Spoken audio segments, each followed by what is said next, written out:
Oy. This video mga loads, natay cellphone diri nga Redmi 90. Iyang problem kay boot loop. Kung makita ninyo guys no nga dili gyud siya mo on og diretso. Magsigil siya balik og on off. First na to i-check ang iyang battery. Kasi naa dito ang problem. Open back case, then locate the battery. Kanang battery guys yun natanggalon. Kaya ato ta mag-check sa iyang circuit board or iyang BMS sa pinaka battery. Muna na siya tanggalon ang iyang protection tape. Then guys mao na ni ang iyang board. Kanang component nga tudlo guys. Tanggalon na ninyo then inyo is short. Mit ang lead. Na siya label nga Q1. After mo na makuha ang component, mo na siya replacean og lead.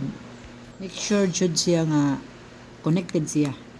And after imo na siya close balik. Same sa normal nga battery. Mao mo gina siya kasagaran mga problema gud guys.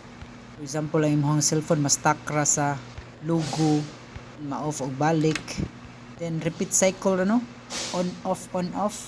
Mao siya kasagaran niya nga problema sa battery area. Dahil ato siya isarado balik kaya ato ni siya i-check kung okay na ba.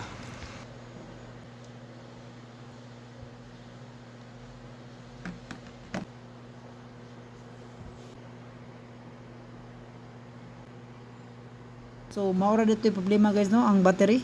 Anya, kung ganahan guys akong video gani, don't forget to follow, like and share. Thank you. Niya, maura to. Bye-bye.